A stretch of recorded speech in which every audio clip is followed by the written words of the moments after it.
Praise the Lord. நான் அன்றைக்கி வந்து என் லைஃப்பில் நடந்த ஒரு மிஸ்டேக்கை பற்றி தான் சொல்ல போகிறேன். நான் பண்ண தப்பை பற்றி தான் சொல்ல போகிறேன். அது என் ப்ரேயர் லைஃப்பை எப்படி ஸ்பாயில் பண்ணுச்சு, என்னோடய ஆவிக்குரிய விஷயங்களில் என்னெல்லாம் கஷ்டங்கள் அதனால் வந்துச்சு, அதனால் என்னென்ன நஷ்டங்கள் நான் அனுபவித்தேன் அப்படிங்கிறத பற்றி தான் நான் சொல்ல போகிறேன். நம்ம எல்லாருக்கும் தெரியும் இஸ்ரேல் பீப்புளோட கதையை பற்றி. ஓல்டு டெஸ்டமெண்ட்டில் ஆண்டவர் இஸ்ரேல் பீப்புளை ஆசீர்வதிக்கணும்னு ரொம்ப பிரியமாக இருந்தார். அவங்களோட ஆசீர்வாதம் டிலே ஆனதுக்கு ஒரே ஒரு காரணம் அவங்க மட்டும்தான். அவங்களோட புலம்பல்னாலையும், அவங்க கம்ப்ளைண்ட் பண்ணதுனாலையும், அவங்க ஆண்டவரோட வார்த்தைக்கு கீழ்ப்படியாதனாலையும் தான்.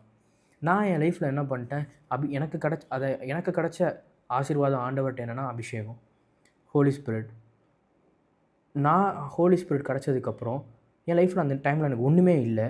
ஆனால் எனக்கு ஆண்டவர் எனக்குள்ளே செயல்படுறப்போ, ஹோலி ஸ்பிரிட் எனக்குள்ளே செயல்படுறப்போ என் லைஃப்பில் என்கிட்ட எல்லாமே கிடச்ச மாதிரி ஒரு மன சமாதானத்தோடு நான் வாழ்ந்துட்டு இருந்தேன். ஆண்டவரோட வார்த்தையை பற்றி அதிகமாக பேசிகிட்டு இருந்தேன். ஒரு பாயிண்டில் அது கொஞ்சம் கொஞ்சமாக கம்மியாக ஆரம்பிச்சிச்சு. நான் அது என்ன தப்பு பண்ணேன் அப்படின்னா, பைபிளில் காது கேளாதவனை போல் இருன்னு சொல்லியிருக்கு. இது யார்கிட்ட சொன்னாங்கன்னு உங்களுக்கு தெரியும். நான் காது கேளாதவன் போல் இல்லாமல் மற்றவங்க பேசுகிற வார்த்தைக்கு இடம் கொடுத்து, அவங்க என்னை பற்றி தப்பாக பேசுகிறாங்க, அவங்க என்னை பற்றியே தேவையில்லாமல் பேசிகிட்டு இருக்காங்க, என்னை தேவையில்லாமல் டிஸ்டர்ப் பண்ணுறாங்க, இந்த மாதிரியே நான் என் மைண்டுக்கு கொண்டு வந்துட்டு, நான் அதுக்கு செவி கொடுத்துட்டு, நான் அதுக்கு ரியாக்ட் பண்ணிவிட்டு, அதுக்கு கோபப்பட்டுட்டு, என் கூட இருக்கவங்கள்ட்டே நான் கோபப்பட்டுட்டு, இதை பற்றியே புலம்பிட்டு, ஆண்டவர் எனக்கு கொடுத்த அபிஷேகத்தை நான் அனல் மூட்டி எழுப்பலை. நான் அப்போது நினச்சேன், எப்பயும் போல் ஆண்டவர் என்கிட்ட, ஏன் ஆண்டவர் என்னால் இப்போலாம் ஒழுங்காக ப்ரேயர் பண்ண முடியல, என்னால் பைபிள் வாசிக்க முடியல, என்னால் ஜெபிக்க முடியல அப்படின்னு ஆண்டவர் சமூகத்தில் உட்காந்து கேட்குறப்போ, உனக்கு கொடுத்த ஆவியின் வரத்தை நீ அனல் மூட்டி எழுப்பலை. நீ அனல் மூட்டி எழுப்பாமல் தேவையில்லாத காரியங்களை உட்காந்து யோசிச்சு, அதை உன் மைண்டில் போட்டுட்டு நீ அதையே யோசிச்சுட்டு இருந்த. முன்னாடி என் வார்த்தையை பற்றியே நீ யோசிச்சுட்டு இருப்ப, இப்போ நீ தேவையில்லாத காரியங்களை பற்றி யோசிச்சுட்டு இருக்க அப்படின்னு எனக்கு ஆண்டவர் சொன்னார். அப்போ தான் நான் என்ன தப்பு பண்ணேன்னு தெரியும். நான் நினச்சேன், ஒரு வாட்டி ஆவியானவர் கிடச்சிட்டாரு, அபிஷேகம் கிடச்சிருச்சு, அந்நிய பாஷை பேசுகிறோம், நம்ம லைஃப்பில் நம்ம பழைய விஷயங்கள் எல்லாம் போயிடுச்சு. அதாவது 2 Corinthians chapter 5 verse 17ல therefore if anyone is in Christ he is a new creation, all things have passed away, behold all things have become newன்னு போட்டிருக்கு. அந்த நியூங்கிறது ஒரு வாட்டி நியூ ஆகுறது கிடையாது. நம்ம நியூ ஆகிட்டோம், நம்ம புதிய சிருஷ்டி ஆகிட்டோம், நியூ க்ரியேஷன் ஆகிட்டோம். ஆனால் அது அதோடு நிற்க போகிறது கிடையாது. நல்லா ஞாபகம் வச்சுக்கோங்க, நம்ம புதுசாக ஆனதுக்கப்புறம் நமக்குள்ளே ஆண்டவரோட வார்த்தை இல்லாட்டி, நமக்குள்ளே இருந்த போன பிசாசு வந்து திரும்ப வந்து பார்க்கும். அப்போ நம்ம எம்டியாக இருந்தோம் அப்படின்னா, ஆண்டவர் வார்த்தை இல்லைன்னா அது இன்னும் அதிகமாக ஒரு 7 பெரிய பிசாசுகளை கூட்டிகிட்டு வரும்னு பைபிளில் போட்டிருக்கு. அப்போது பழைய நிலைமையோட இப்போ இருக்க நிலைமை ரொம்ப மோசமாகிரும்னு போட்டிருக்கு. ஸோ ஆண்டவரோட வார்த்தையில் நிலைத்தி இருக்கிறது முக்கியம். நம்ம ஒரு வாட்டி நியூவாக இருக்கிறது முக்கியம் கிடையாது. அதாவது நீங்கள் ரோமன்ஸ் chapter 12 verse 2ல பார்த்தீங்கன்னா, do not be conformed by this world but be transformed by the renewing of your mind. உங்கள் மனம் புதுப்பிக்கப்படுவதினாலே மறுரூபம் ஆகுங்கள் அப்படின்னு போட்டிருக்கு. மறுரூபம்ங்கிறது ஒரு வாட்டி கிடையாது, திரும்ப be transformed by the renewing of your mind. நம்ம இன்றைக்கி ஒரு நாள் மட்டும் கிடையாது. இப்போ ரெவலேஷன் chapter 22 verse 11ல் பார்த்தீங்கன்னா, நீதிமான் இன்னும் நீதிமானாக இருக்கட்டும் தான் போட்டிருக்கு. எங்கேயுமே நீ ஒரு வாட்டி நீதிமான் ஆகிட்ட, நீ அவ்வளோதான், நீ உண்மையாக வந்து பிரச்சனையே கிடையாது, நீ இப்படியே இருக்கலாம் அப்படின்னு போடல. இன்னும் அதிகமாக நீதிமானாக இருக்கணும்னு போட்டிருக்கு. ஏன்னா நம்ம வந்து ஆண்டவர் நம்மளை அழைத்ததே அவரை போல் நம்ம நீதிமானாக வாழணும்னு சொல்லிட்டு தான். ஆனால் அவரை மாதிரி நீதிமானாக இந்த உலகத்தில் யாருனாலையும் வாழ முடியாது, அது ரொம்ப கஷ்டம்.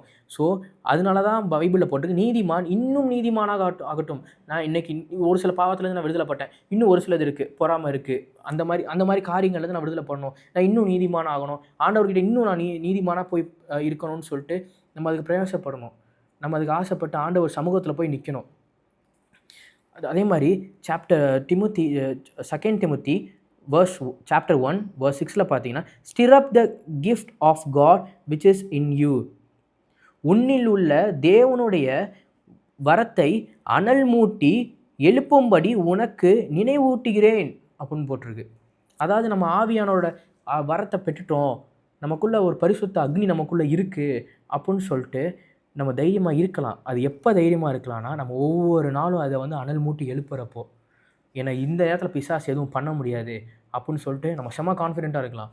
ஆனால் இது நம்ம ஆவியானவரை பெற்றிருந்தாலும் நம்ம பண்ணுற காரியங்கள் நம்ம அனல் மூட்டி எழுப்பாமல் இருந்தாலே, அனலாக இல்லாட்டி நம்ம குளிர ஆயிடுவோம். ஸோ நமக்குள்ளே தேவையில்லாத காரியங்கள் உள்ளே வரும். அது ஒரு போர்ட்டல் மாதிரி டெவில் நமக்குள்ளே வர்றதுக்கு. நம்மளே தேவையில்லாமல் ஒரு போர்ட்டல் ஓப்பன் பண்ணி வைக்கிற மாதிரி. ஸோ நீங்கள் அனலாக இருக்கிறப்போ அந்த போர்ட்டல் க்ளோஸ் ஆகிட்டே இருக்கும். அந்த போர்ட்டலை திறக்க முடியாது அந்த டெவில்னால். சாத்தான் வந்து யாரை விழுங்கலான்னு தேடி இந்த உலகம் ஃபுல்லாக சுற்றிட்டு இருக்கான்னு சொல்லிட்டு போட்டிருக்கு. நம்ம ஒரு கொஞ்சம் இடம் கொடுத்துட்டோன்னா அவன் அழகாக உள்ளே ஏறி வந்து உட்காந்துருவான். ரெவலேஷன் சாப்டர் 3 verse 16 பார்த்தீங்கன்னா, இப்படி நீ குளிரும் இன்றி அனலும் இன்றி வெதுவெதுப்பாய் இருக்கிறபடியினால் உன்னை என் வாயில் நின்று வாந்தி பண்ணி போடுவேன்னு போட்டிருக்கு.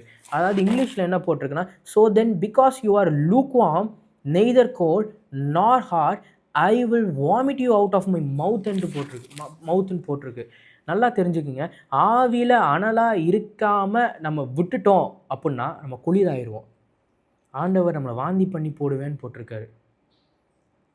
நம்ம குளிர் ஆயிட்டோம்னா நம்ம வந்து ஈஸியாக டெவில்னால் அட்டாக் பண்ணப்படுவோம். நம்ம ட்ராக்லேருந்து வழி மாறி போவோம். ஏன்னா ஆவியானவர் உங்களுக்குள்ளே இருக்கிறப்போ holy spirit is a greatest டீச்சர்னு சொல்லி பைபிளில் போட்டிருக்கு. அவர் நமக்கு போக வேண்டிய வழியையும் ஆண்டவர் நமக்கு சொல்லி கொடுத்த விஷயங்களை நினைப்பூட்டும்படி நமக்குள்ளே இருப்பாருன்னு.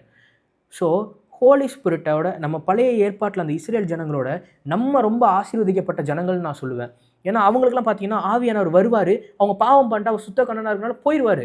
ஆனால் நமக்கு கொடுத்த கிருபையே முத்திரை மோதிரமாய் ஆவியானவரை நமக்குள்ளே நிலைத்திருக்கிறபடி கொடுத்துருக்காரு ஆண்டவர். ஆனால் ஆவியானவர் நம்ம பாவம் செய்ய போக மாட்டார். ஆனால் அதுக்கு பதிலாக அவரை நம்ம சப்ரஸ் பண்ணி குவென்ச் பண்ணி அவர் வந்து ஆவியானவரை அவித்து போடாதிருப்பாயாகன்னு பைபிளில் போட்டிருக்கு. நான் தமிழில் கரெக்டாக சொல்கிறேன்னான்னு தெரில, ஆனால் அவித்து போடாதீங்கன்னு போட்டிருக்கு. இங்கிலீஷில் குவென்ச் பண்ணாதீங்க, சப்ரஸ் பண்ணாதீங்க பாவம் பண்ணி அப்படின்னு போட்டிருக்கு. ஸோ ஆவியானவரை நம்ம குவென்ச் பண்ணி சப்ரஸ் பண்ணுறப்போ, அதாவது ஆவியில் அனலாக இல்லாதப்போ அவர் கிரியை செய்கிறது நம்மளே குறைக்கிறோம்.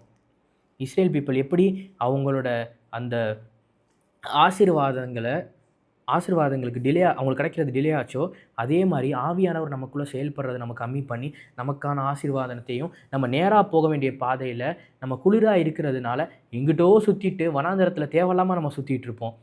ஸோ நான் இதில் என்ன சொல்ல வரேன்னா, எனக்கு ஆண்டவர் என்ன சொல்லி கொடுத்தாருன்னா, காது கேளாதவனை போல இரு. அதே மாதிரி உன்னை பற்றி நான் என்ன நினைக்கிறேன்னு சொல்லிட்டு நான் யோசி. இன்றைக்கி நீ பரிசுத்தமாக வாழ்ந்தியா, எனக்கு பிரியமாக வாழ்ந்தியா, நீ எப்போ என்கிட்ட வந்து நீ கேட்பில? ஏன் இப்போ நீ கேட்கல? அதாவது நீ ஏன் ப்ரேயர் பண்ணலை, ஏன் பைபிள் வாசிக்கலை? உனக்கு என்ன நடந்தாலும் நீ அதை தூக்கி போடு. என் சமூகத்தில் வந்து என்கிட்ட சொல்லிவிட்டு அதை நீ விட்டுரு. நீ ஆவியில் அனலாக இருக்கிறத பாரு. இப்போ நீங்கள் கேட்கலாம், பிரதர் நான் வந்து அபிஷேகம் பெறலை, எனக்குள்ளே ஆவியானவர் இல்லைன்னா பைபிளில் ஒரு பர்சனை பற்றி போட்டிருக்கோம், அவன் வந்து வசனத்து மூலிமா அனலாக இருந்தான்னு போட்டிருக்கோம். நீங்கள் ஆண்டவரோட வார்த்தை நம்ம உடம்புல இருக்கிறப்போவே, அதாவது நம்ம மைண்டில் இருக்கிறப்போ, நம்ம மனசில் இருக்கிறப்போ, நம்ம இருதயத்தில் தங்குறப்போ சத்தியம் நம்மளை அனலாயாக்கும். சத்தியம் நம்ம வந்து ஆண்டவரோட ஒவ்வொரு வார்த்தையும் சத்தியம். அந்த சத்தியம் நம்மளை கண்டிப்பாக அனலாய வச்சுருக்கோம். ஸோ வசனத்தை நீங்கள் திரும்ப திரும்ப திரும்ப தியானிச்சுட்டே இருங்க. அதுதான் டெய்லியும் பைபிள் வாசிங்க. ஆண்டவருக்குன்னு தனியாக டைம் கொடுக்கணும். உங்கள் டைமை நீங்கள் எதுக்கு கொடுக்குறீங்களோ இல்லையோ ஆண்டவருக்கு கொடுங்க. நான் என் லைஃப்லேருந்து நான் சொல்கிறேன், உங்கள்கிட்ட ஒன்றுமே இல்லாட்டியும் ஆவியானவர் உங்கள்கிட்ட இருந்தால் உலகத்தில் உங்கள்கிட்ட எல்லாமே இருக்குன்னு அர்த்தம். உலகத்தில் எல்லாமே இருக்கிறவனை காட்டிலும் அதே மாதிரி நீங்கள் ரொம்ப சந்தோஷமாக இருப்பீங்க. ஆனால் ஆவியானவர் உங்களுக்குள்ளே சப்ரஸ் ஆகிட்டாரு, நீங்கள் குவென்ச் பண்ணிட்டீங்க, நீங்கள் பண்ண பாவத்தினால எல்லாம் அனல் மூட்டி எழுப்பாமல் விட்டுட்டீங்க அப்படின்னா நீங்கள் சத்தியமாக சொல்கிறேன் ரொம்ப கஷ்டப்படுவீங்க. இது நான் உங்களை பயமுறுத்தவோ உங்களை கஷ்டப்படுத்தவோ சொல்லலை. என்ன மாதிரி யாராவது இன்னும் ஆவியானவர் சப்ரஸ் பண்ணிட்டுருக்கீங்க, நீங்கள் நினைக்காதீங்க குடிக்கிறது, விபச்சாரம் பண்ணுறது, கெட்ட வார்த்தை பேசுகிறது, தேவையில்லாத காரியங்களை பேசுகிறது, கொலை பண்ணுறது இதுதான் ஆவியானவரை சப்ரஸ் பண்ணணும்னு மட்டும் தயவு செஞ்சு நினச்சி ஏமாந்துடாதீங்க. காது கேளாதவனை போல் இருக்கணும். நம்ம தேவையில்லாத விஷயங்களுக்கு காது கொடுத்தா நம்ம அது மைண்டில் வந்து நம்ம இருதயத்தில் வந்து தங்குறப்போ அது கிரியேட் செய்யும். எப்படி ஆண்டவரோட விதை நமக்குள்ளே மரமாக வளரும்னு சொல்லிட்டு பைபிளில் போட்டிருக்கோ, நம்ம நிறைய கனி கொடுப்போம்னு போட்டிருக்கோ, தேவையில்லாத காரியங்கள், கெட்ட வார்த்தைகள், பீப்புள் நம்மளை பற்றி பேசுகிற தேவையற்ற காரியங்கள் அது எல்லாம் நம்ம மனசுக்குள்ளே வந்து ஒரு விதையாக விழுகிறப்போ அது ஒரு சாத்தான் போட்ட விதை மாதிரி அது வந்து ஒரு முளைச்சி அது என்ன தப்பான விஷயங்களையும் நமக்கு தேவையில்லாத விஷயத்தையும் நம்ம வழி மாறி போகிறதுக்கும் நம்ம அழிந்து போகிறதுக்குமான கனிகளை அது கொடுக்க ஆரம்பிக்கும். அது டீப் ரூட்டட் ஆகிடும் நம்ம ஹார்ட்டில். வேர் செம்ம ஆழமாக விட்டு அது ரொம்ப அதிகமாக வளர்ந்துடும். அப்போ அது வந்து நீங்கள் வெட்டி எறியணும்னு நினச்சிங்கன்னா அது ரொம்ப கஷ்டமாக இருக்கும். மனம் திரும்புங்க. தேவையற்ற விஷயங்களை கேட்குறதும் பாவம் தான் பைபிளை பொறுத்த வரைக்கும். அதாவது அதை கேட்குறதை தாண்டிலும் அதுக்கு ரியாக்ட் பண்ணுறது. ஸோ நீங்கள் காது கேளாதவன்னு பாருங்கள். அவங்க பற்றி சொன்னால் ஆண்டவரே எனக்கு கஷ்டமாக இருக்குது அவங்க பேசினது. நீங்கள் அவங்கள ஆசீர்வதிங்க. ஆண்டவர் இதில் என்ன சொல்லிக் கொடுத்தாருன்னா, உன்னை பற்றி யாராவது பேசுகிறாங்களா, அதை நீ இருதயத்துக்கு எடுத்துகிட்டு போகாத. காதில் கேட்குறியா, அப்படியே டிஃப்ளெக்ட் பண்ணி விட்ரு வெளியில். என் சமூகத்தில் வா, ஆண்டவர் என்னை பற்றி இப்படி பேசிட்டாங்க, எனக்கு கஷ்டமாக இருக்குது அப்புடின்னு சொல்லு. அதை மறந்துரு. அதை உன் இருதயத்துக்கு எடுத்துகிட்டு போகாத. இன்னொரு விஷயம் என்ன சொல்லியிருக்காருன்னா, நீ டெய்லியும் அனலாக இருக்கிறதுக்கு மறந்துடாத. அனலாக இருந்தே ஆகணும். ஏன்னா நம்ம இருக்கிறது கடைசி காலம். நமக்கு ஆவியானவர் வந்து எப்போவுமே நம்ம கூட இருக்கிற மாதிரி ஆண்டவர் வரம் கொடுத்துருக்காருன்னா, நீங்கள் யோசிச்சு பாருங்கள், நம்ம எவ்வளோ ஒரு எண்ட் ஸ்டேஜில் இருக்கோன்னு சொல்லிட்டு. அதனால தான் ஆண்டவர் நமக்கு ஆவியானவரை நமக்குள்ளே இருக்கிற மாதிரி கொடுத்துருக்காரு. நீங்கள் நினச்சி பாருங்கள், ஒரு சர்வ வல்லமை உள்ள தேவன் நம்ம கொடுத்த ஆசீர்வாதத்தை மற்றவங்க பேசுகிறாங்கன்னு சொல்லிட்டு நம்ம குவென்ச் பண்ணணுமா? எனக்கு ஆண்டவர் நிறையா விஷன்ஸ் கொடுத்தாரு, நிறைய ப்ராஃபிட்டிக்கலான வேர்ட்ஸ் கொடுத்தாரு. நான் என்ன செய்யணும்னு என்கிட்ட பேசுவார். டெய்லி என்கிட்ட பேசிகிட்டு இருந்தார். அது கொஞ்சம் கொஞ்சமாக குறைய ஆரம்பிச்சிச்சு. ஏன்னா நான் ஆண்டவரோட வார்த்தைக்கு செவி கொடுக்காம மற்றவங்க வார்த்தைக்கு நான் செவி கொடுத்தேன். இது நினைக்கிறப்போ உங்களுக்கு கேட்குறப்போ ஒரு பிளெண்டர் மிஸ்டேக்காக இருக்கலாம். எனக்கு இப்போ யோசிக்கிறப்போ நான் எப்படி செவி கொடுத்தேன், இத்தனை நாள் ஓடி போச்சு. நான் ஆண்டவருக்கு ஊழியம் பண்ணணும்னு சொல்லிட்டு என்னென்னமோ பண்ணிட்டு இருந்தேனே, அது எல்லாமே கம்மியாச்சு. நான் பண்ணிகிட்டு இருந்தேன், ஆனால் அதில் வந்து ஒரு ஃபயர் இல்லை. என்னால் அதை உணர முடியல, அந்த ஃபயரை. அப்போ தான் எனக்கு தெரிஞ்சிச்சு, ஓகே நம்ம கொஞ்சம் கொஞ்சமாக குளிராகிட்டு இருக்கோம் அப்படின்னு சொல்லிட்டு. ஆனால் எனக்கு ஆண்டவர் அந்த நேரத்தில் சொன்னது, நான் இப்போயும் உன் மேலே வந்து பாசமாக இருக்கேன், நான் உன்னை விட்டு போகல, நான் உன் கூட தான் இருக்கேன், உன் மேலே விழப்பட்ட அபிஷேகம் அப்படியே தான் இருக்குது. நீ அனல் மூட்டி எழுப்பு, எல்லாத்தையும் பிரேக் பண்ணு, செயின்ஸை பிரேக் பண்ணு, டெய்லி என் கூட வா, என் சமூகத்தில் இரு, என்கிட்ட பேசு, என் வார்த்தையை நீ கேளு.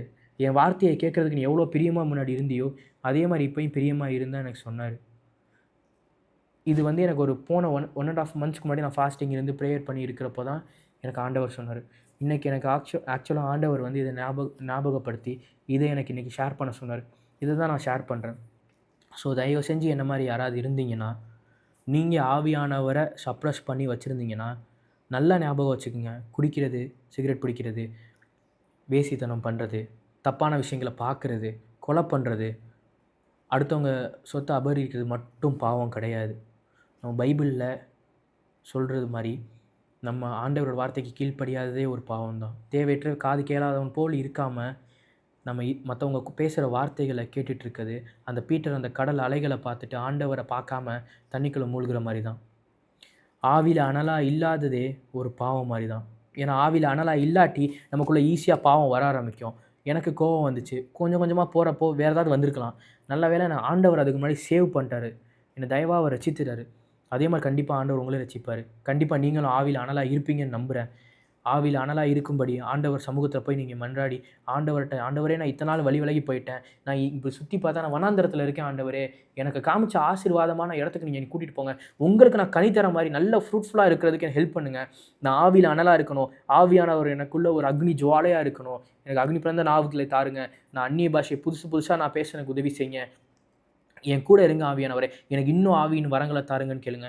அதே மாதிரி ஆண்டவர்கிட்ட நிலைத்திருக்கிறதுக்கு ஆவியின் வரங்களை தாண்டிலும் அதிகமாய் ஆவியானவரே எனக்கு அன்பின் ஆவினால் நிரப்புங்க, உங்கள் அன்பால் நான் நிரம்பி இருக்கணும். அதே மாதிரி உங்களுக்கு பயப்படுகிற ஆவி எனக்கு தாருங்க, கர்த்தருக்கு பயப்படுகிற ஆவி எனக்கு தாருங்கன்னு கேளுங்க. ஒரு உணர்வுள்ள இருதயத்தை தாருங்கன்னு கேளுங்க. ஏன்னா இத்தனை நாளாக நான் இந்த விஷயங்களுக்கு செவி கொடுத்ததுனால எனக்கு அந்த உணர்வுள்ள இருதயங்கிறதே வந்து எனக்கு குறைஞ்சிருச்சு. நான் என்ன பண்ணுறேன், என்ன பாவம் பண்ணுறேங்கிற ஆண்டவர் உணர்த்துறதே எனக்கு தெரியலை. கொஞ்சம் கொஞ்சமாக எனக்கு தெரியாமல் போயிடுச்சு. அப்போ நான் இன்னும் நிறையா கோவப்பட ஆரம்பித்தேன், இன்னும் கத்த ஆரம்பித்தேன், தேவையில்லாத விஷயங்களை பண்ண ஆரம்பித்தேன். ஸோ நல்ல ஒரு உணர்வுள்ள இருதயத்தை தாருங்கன்னு சொல்லிட்டு ஆண்டவர்கிட்ட கேளுங்க. நீங்கள் ரொம்ப சென்சிட்டிவாக இருக்கணும் கண்டிப்பாக அந்த ஸ்பிரிச்சுவல் விஷயத்தில். ஒரு குட்டிய விஷயம்னாலே ஐயோ நான் தப்பு பண்ணிட்டேனே, ஆண்டவர் சமூகத்தில் போய் உட்காரணும், இது குட்டி பாவம் தான், ஆனால் நான் ஆண்டவர் சமூகத்தில் உட்காந்து இதையும் நான் பண்ணக்கூடாது, நான் இன்னும் பரிசுத்தமாகணும், இன்னும் நீதிமானாக இருக்கட்டும்னு சொன்ன மாதிரி நான் ஒவ்வொரு நாளும் ரைச்சியஸ் ஆகிக்கிட்டே இருக்கணும், இதில் வந்து நான் பேக் ஸ்லைட் ஆகிடக்கூடாது, ஆவியில் அனலாக இருந்துகிட்டே இருக்கணும்னு சொல்லிட்டு ஜெபிங்க. கண்டிப்பாக ஆண்டவர் எனக்கு ஹெல்ப் பண்ண மாதிரி உங்களுக்கும் ஹெல்ப் பண்ணுவார். Rejoice in the Lord, always rejoice. Amen. இது உங்களுக்கு ஆசீர்வாதமாக இருந்திருக்கும்னு நம்புகிறேன். எனக்கு இதுதான் ஆண்டவர் எனக்கு சொல்லிக் கொடுத்தாரு. இதை தான் இன்றைக்கி என் லைஃப்பில் ஷேர் பண்ண சொல்லியிருக்காரு உங்கள்கிட்ட. ஸோ உங்கள் வாழ்க்கையில் தேவையற்ற விஷயங்களுக்கு நீங்கள் காது கொடாமல் ஆவியானவருக்கும் சர்வ வல்லமை உள்ள தேவனோட வார்த்தைக்கும் நீங்கள் காது கொடுங்க. அதுக்கு உங்கள் இருதயத்தில் இடம் கொடுங்க. சாத்தானோட விதையை உங்கள் ஹார்ட்டில் வந்து ரூட் பண்ண விடாதீங்க. ஆவியில் அனலாக இருக்கிறப்போ சாத்தானின் விதையெல்லாம் வந்து உங்கள் பக்கத்திலே வர முடியாது.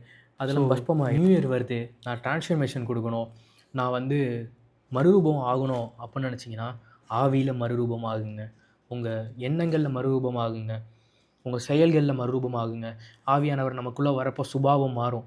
ஆனால் நம்ம ஆவியில் அனலாக இல்லாட்டி ஆவியானவரை குவென்ச் பண்ணி அந்த சுபாவத்திலேருந்து நம்ம வழி விலகி போயிடுவோம். அதாவது ஆவியானவர் நம்ம கொடுத்த நல்ல கேரக்டரிஸ்டிக்ஸை வந்து நம்மளே சப்ரஸ் பண்ணி தேவையில்லாத கெட்ட சுபாவங்களை நம்ம வந்து கல்டிவேட் பண்ண ஆரம்பிச்சிருவோம். ஸோ நியூ இயர் வருது, எல்லோரும் ஆவியில் அனலாக இருங்க, மறுரூபம் ஆகுங்க. இது உங்களுக்கு ஆசீர்வாதமாக இருக்கும்னு சொல்லிட்டு நான் நம்புகிறேன். அதே மாதிரிலாம் ஞாபகம் வச்சுக்கோங்க, ஒரு பிளானெட்டுக்கு சன் எவ்வளோ முக்கியம்னு உங்களுக்கு தெரியும். சூரியன் இல்லாட்டி அந்த பிளானெட்டில் இருக்க எல்லாமே செத்து போயிடும். அதே மாதிரி ஆவியானவர் நமக்குள்ளே இல்லாட்டி, ஆவியானவரை நம்ம சப்ரஸ் பண்ணி, ஆவியில் அனலாக இல்லாட்டி நம்ம ஆவியக்குரிய விஷயங்களில் நம்ம வந்து பாவம் பண்ண ஆரம்பித்து நமக்கு ஆவியானவர் கொடுக்குற ஆசீர்வாதங்களில் நம்மளே டிலே பண்ணுறதுக்கும், அதுலேருந்து விலகி போய் நம்ம வனாந்திரத்துக்கு போகிறதுக்கும் நிறைய சான்ஸ் இருக்குது. அதே மாதிரி ஆவியில் அனலாக இல்லாமல் இருந்தால் நம்ம வாழ்க்கையில் ஆவியானவர் ஒரு அக்னி ஜுவாலை நமக்குள்ளே இருந்த அந்த டார்க்னஸில் வந்து ஒரு லைட் மாதிரி கிடையாது, லைட்டு தான் அவர். அந்த வெளிச்சத்தை நம்ம வந்து அப்படியே சப்ரஸ் பண்ணி கிட்டத்தட்ட அப்படியே அது மங்கி போகிற மாதிரி ஆக்கி அதோட பிரைட்னஸே நம்ம ரொம்ப லோவாக்கிட்டோம்னா நினச்சி பாருங்கள் நம்ம எவ்வளோ பெரிய இருளில் மாட்டிப்போம் அப்படின்னு சொல்லிட்டு. ஸோ எப்போயும் ஆவியில் அனலாக இருங்க. இந்த வீடியோ உங்களுக்கு ஆசீர்வாதமாக இருந்திருக்கும்னு நம்புகிறேன். Rejoice in the Lord always. Rejoice in the Lord. Amen.